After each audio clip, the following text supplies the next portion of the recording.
अपने और पराये का फर्क तुम्हारे अच्छे वक्त में नहीं, तुम्हारे सबसे खराब वक्त में दिखता है। अब सवाल मत पूछो कौन अपना है, बस देखो कौन खामोशी में साथ बैठा रहा जब सब कुछ गिर रहा था, वही अपना है। बाकी सब नाम, नंबर और औपचारिकता के ढांचे में जुड़ी हुई आदतें हैं, जिनसे जितनी जल्दी निकलो उतना हल्का हो जाओगे। हर बात का जवाब देना ताकत नहीं होता, कई बार चुप रह जाना ही सबसे बड़ी जीत होती है। मौन कमजोरी नहीं है, यह वह तलवार है जो बिना कटे सामने वाले को घायल कर देती है। जो हर बात पर बोलते हैं वे अक्सर अपनी अहमियत खो देते हैं, और जो सोचकर बोलते हैं उनका एक एक शब्द सन्नाटे में भी गूंजता है। तुम कितनी बार खुद को साबित कर चुके हो और फिर भी लोग सवाल उठाते हैं, क्यों? क्योंकि उन्हें जवाब नहीं चाहिए, उन्हें आदत है तुम्हें नीचे खींचने की। अब सवाल उठता है, क्या तुम हर बार कुछ कहोगे, या अब वक्त आ गया है कि तुम मौन से जवाब दो? मर्यादा खुद को सीमाओं में बांधना नहीं होता, यह तय करना होता है कि तुम्हारा स्तर किस बात पर खामोश रहना सिखाता है। जिसे खुद पर नियंत्रण नहीं है वह हर लड़ाई में कूद जाता है, पर जिसे आत्मबल का ज्ञान है वह तय करता है कि किस युद्ध में उतरना है और किसे नजरअंदाज कर देना है। जो लोग तुम्हारे मौन को डर समझते हैं वे तुम्हारी गहराई को कभी जान ही नहीं पाएंगे, क्योंकि उन्हें आदत है शब्दों में ही सब कुछ देखने की।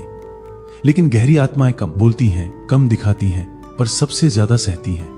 मर्यादा वह जमीन है जिस पर खड़े रहकर तुम किसी को गिराए बिना जीत सकते हो। तुम वो सब कह सकते हो जो सामने वाले को हिला दे, पर अगर तुम फिर भी चुप रहते हो तो समझो तुमने अपने भीतर आत्मबल को जगा लिया है।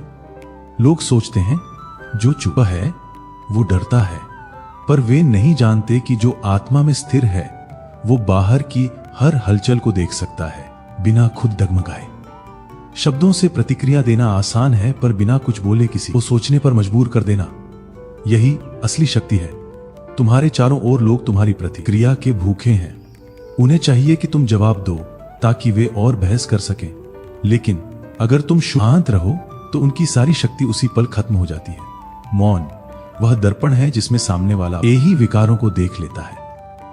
कभी कभी कुछ न कहना इतना जोरदार होता है कि वह चीख से भी ज्यादा असर करता है। मर्यादा तुम्हें सीमित नहीं करती, वह तुम्हें ऊंचा उठाती है। जब तुम किसी से बदला ले सकते हो और फिर भी छोड़ दो तो वह मर्यादा नहीं तुम्हारा आत्मबल होता है। आज की दुनिया हर बात पर प्रतिक्रिया चाहती है, पर जिसने आत्मबल को समझा है वह जानता है कि हर बात को जवाब देना जरूरी नहीं। तुम जितना चुप रहोगे तुम्हारे भीतर उतनी ऊर्जा जमेगी, और जिस दिन बोलना होगा तुम्हारे एक वाक्य में दूसरों की 1000 बातें खत्म हो जाएंगी। अब सोचो, क्या तुम्हें हर बार कुछ कहकर जीतना है, या अब वो समय आ गया है जब तुम्हारी चुप्पी ही सबसे बड़ा उत्तर बन जाए? जो चुप रहकर सहता है वो एक दिन ऐसी ऊंचाई पर पहुंचता है जहां लोग उससे सिर्फ सवाल नहीं मार्गदर्शन मांगते हैं। हर सच वो नहीं होता जो दिखे, और हर झूठ उतना कमजोर नहीं होता जितना तुम सोचते हो। कभी कभी सच भी इंतजार करता है कि समय सही हो जाए। कई बार तुम चिल्लाकर अपना पक्ष रखते हो, पर सामने वाला झूठ को सच बना लेता है, क्योंकि वक्त उसके साथ होता है। लोग जो आज झूठ बोलकर आगे हैं वह यही सोचते हैं कि सत्य हार गया, पर सच कभी हारता नहीं, वो बस समय से खेलता है। जो आज तुम्हें गलत साबित कर रहे हैं उन्हें कल अपने ही शब्द चुभेंगे जब वही वक्त उनके सामने आईना रखेगा। तुम अगर सच पर हो तो डरना मत, क्योंकि सच का वजन धीरे धीरे लोगों को झुकाता है। संयोग हमेशा उसी के पक्ष में आता है जो समय की मार के बाद भी डगमगाया नहीं। तुमने देखा होगा कई बार सब कुछ तुम्हारे खिलाफ जाता है, तुम सही हो फिर भी हार जाते हो। तुमने किसी का भला चाहा फिर भी वही तुम्हारे खिलाफ खड़ा होता है। तुमने मेहनत की पर किसी और को इनाम मिला, तुमने सहा पर बदनाम तुम हुए, और तब तुम सोचते हो किस गलती की सजा मिल रही है। पर सच्चाई यह है वो सजा नहीं, वक्त की चाल है। जिसे तुम आज अन्याय समझ रहे हो वही कल तुम्हारे लिए सबसे बड़ा सबक बनेगा। कई बार सत्य को भी चुप रहना पड़ता है, क्योंकि सामने वाला अभी सुनने लायक नहीं होता, और संयोग वो कभी घोषणा करके नहीं आता। वो अचानक तुम्हारे सामने खड़ा होता है जब तुम हार मानने ही वाले होते हो। जब तुम्हें लगता है कि अब कुछ नहीं बदलेगा, तभी कुछ ऐसा घटता है जिसकी तुमने कल्पना भी नहीं की होती, और तब समझ आता है कि संयोग कोई इत्तेफाक नहीं था, वो तुम्हारे धैर्य की परीक्षा का परिणाम था। लोग समय को दोष देते हैं, वक्त खराब है, वक्त नहीं दे रहा, वक्त बिगड़ गया है। पर सच्चाई ये है कि समय किसी का दुश्मन नहीं होता। वो सिर्फ परखता है कि कौन टिकेगा और कौन बिखरेगा। सत्य को वक्त चाहिए, झूठ को शोर और संयोग को बस तुम्हारा यकीन। हर वो इंसान जो सत्य के लिए खड़ा होता है उसे शुरू में अकेला रहना पड़ता है। लोग उसे गलत कहते हैं, उसका मजाक उड़ाते हैं, उससे दूरी बना लेते हैं। पर फिर जब समय घूमता है तो वही लोग उसकी कहानी दूसरों को सुनाते हैं। अब सोचो, क्या तुम सिर्फ इसलिए सच छोड़ दोगे क्योंकि अभी वो भारी लग रहा है, या तुम इंतजार करोगे उस पल का जब संयोग तुम्हारे पक्ष में खड़ा होगा?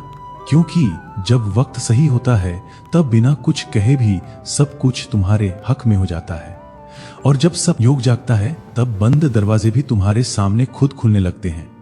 तो टिके रहो सच पर, संघर्ष पर, खामोशी पर, क्योंकि अंत में वक्त बदलता है और साथ में किस्मत भी। तुमने सब देखा, सह लिया, टूटे, उठे, लड़े, फिर गिरे और अब खड़े हो। अब तुम्हारे सामने सिर्फ एक सवाल है, मैं कौन हूं?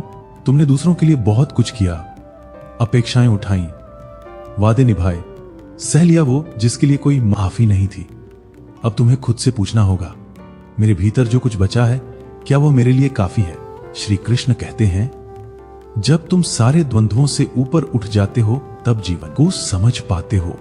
जिस दिन तुम ये समझ लेते हो कि नियंत्रण केवल तुम्हारे कर्म पर है, न परिणाम पर, न दूसरों के व्यवहार पर, उसी दिन जीवन सरल हो जाता। तुम हर चीज को बदलना चाहते हो, पर क्या खुद को देखने की हिम्मत रखते हो? गलतियां तुम्हारे जीवन का हिस्सा हैं, पर बार बार खुद को कोसना यह आत्मा के खिलाफ युद्ध है। कृष्ण ने अर्जुन से कहा था, तुम सिर्फ धनुर्धर नहीं हो, तुम ब्रह्म स्वरूप हो, यानी जो तुम्हें आज तक बताया गया है उससे कहीं ज्यादा तुम भीतर से हो। कर्म करो पर फल से मत बंधो, यही गीता का मूल है। तुम अगर अपना सर्वश्रेष्ठ दे रहे हो तो परिणाम तुम्हारे खिलाफ नहीं जा सकता। वो देर हो सकता है पर गलत नहीं। अर्जुन ने युद्ध करना तब स्वीकार किया जब उसने मेरा अपनों तेरा, अपना पराया सब छोड़ दिया, क्योंकि युद्ध बाहर का नहीं था, वो भीतर का था। तुम्हारा भी युद्ध अब बाहर नहीं, तुम्हारे भीतर है, तुम्हारे अतीत से, तुम्हारी असुरक्षा से, तुम्हारी उम्मीदों से। और इस युद्ध को जीतने के लिए तुम्हें न किसी से अनुमति चाहिए, न समर्थन। कृष्ण कहते हैं, जो अपने धर्म को जान गया वह किसी के प्रमाण का इंतजार नहीं करता। अब तुम्हें किसी को समझाने की जरूरत नहीं, अब तुम्हें किसी को दिखाने की जरूरत नहीं। अब तुम्हें सिर्फ चलना है अपने पथ पर, अपने सत्य के साथ। कभी थक जाओ तो रुकना, पर दिशा मत छोड़ना। कभी डगमगा जाओ तो बैठना, पर आत्मा को मत गिरने देना। तुम्हारे भीतर जो प्रकाश है वह ही तुम्हारा मार्गदर्शक है। श्री कृष्ण कहते हैं, जब तक तुम भीतर शांत नहीं होते तब तक बाहर का कोई शोर बंद नहीं होता। अब समय है कि तुम खुद के साथ खड़े हो जाओ। तुम वो सब नहीं हो जो दुनिया ने कहा, तो तुम वो हो जो तुमने हर बार गिरकर फिर से उठकर साबित किया। अब मत देखो कौन साथ है, अब ये मत सोचो कौन समझेगा। अब सिर्फ इतना तय करो कि तुम अपने धर्म पर अड़िग रहोगे, क्योंकि अंत में सब छूट जाएगा, बचोगे सिर्फ तुम और तुम्हारे कर्म, और वहीं से जीवन दोबारा शुरू होगा। पर इस बार तुम्हारी शर्तों पर। जिस कुएं से सब पानी पीते हैं, अगर वो सूख जाए तो सबको तकलीफ होती है। वैसे ही जो इंसान दूसरों की भलाई के बारे में सोचता है उसका जीवन कभी खाली नहीं रहता। कृष्ण कहते हैं, तुम्हारा कर्तव्य ही तुम्हारा धर्म है, बाकी सब पहचाने बाद में बनती हैं। ऐसे लोगों को चुनो जिनका दिल उनके चेहरे से ज्यादा सुंदर हो। चेहरा वक्त के साथ बदलता है, पर दिल की सच्चाई हमेशा चमकती है। दुख और सुख दोनों जरूरी हैं, वरना तुम समझ ही नहीं पाते कि क्या सही है क्या गलत। जैसे पानी में गिरने से कोई नहीं डूबता, डूबता वही है जिसे तैरना नहीं आता। हालात कभी दुश्मन नहीं होते, दिक्कत तब बनते हैं जब हमें उनसे लड़ना नहीं आता।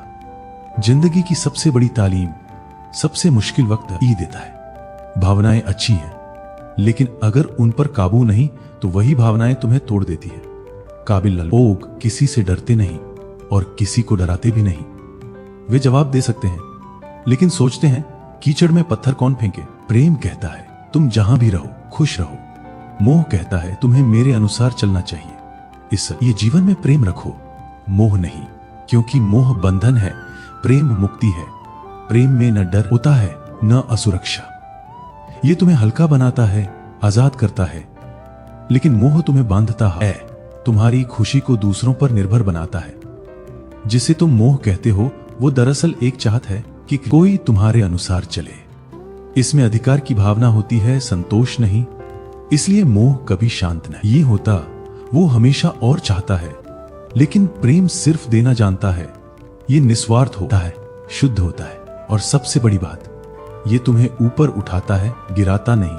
कृष्ण कहते हैं, बंधनों में दर्द होता है, मुक्ति में प्रेम होता है। मनुष्य की सबसे बड़ी कमजोरी क्या है? अहंकार, प्रेम, धन नहीं। सबसे बड़ी कमजोरी है अपने राज दूसरों को बताना, चाहे वो दोस्त हो या दुश्मन। कभी भरोसे की परीक्षा वक्त ले लेता है। रावण कितना शक्तिशाली था, लेकिन उसका सबसे बड़ा रहस्य विभीषण ने बता दिया। बस वहीं से हार तय हो गई। इसलिए जो बात तुम्हारे भीतर है उसे भीतर ही रखो। जब भी कोई समस्या आए तो चिंता मत करो, हल ढूंढो। चिंता तुम्हें कमजोर बनाती है, भटका देती है। इंसान की जिंदगी एक सिक्का है, जिसमें एक तरफ तकलीफें हैं तो दूसरी तरफ उम्मीद। अगर सोच मजबूत हो तो कोई भी दुख तुम्हें ज्यादा देर तक नहीं रोक सकता। कभी बाहर से जो सबसे बड़ा तूफान लगता है, असल में अंदर से बेहद हल्का होता है। बस तुम्हारी सोच उसे बड़ा बना देती है। जब हर दरवाजा बंद लगने लगता है तब उम्मीद खोना आसान होता है। पर कृष्ण कहते हैं, जैसी सोच वैसा संसार। अगर सोच सकारात्मक है तो बंद दरवाजों में भी एक रोशनी की किरण दिखती है। कुछ लोग जरा सी असफलता में टूट जाते हैं, कम नंबर आने पर जिंदगी ही छोड़ने की सोच लेते हैं। पर याद रखो, ईश्वर तुम्हें वही देता है जो तुम सहन कर सकते हो।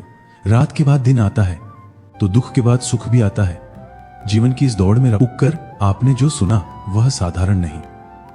हर श्रोता भाग्यशाली नहीं होता, पर आपने चुना सुनना। अब अगली बार जब आप जीवन से थकें, जब मन उलझे, तो इस ज्ञान को फिर से सुनिए और अपने आसपास के लोगों को भी इसका हिस्सा बनाइए। कृष्ण का ज्ञान एक दिया है, जिसे जितना बांटे उतना ही बढ़ता है।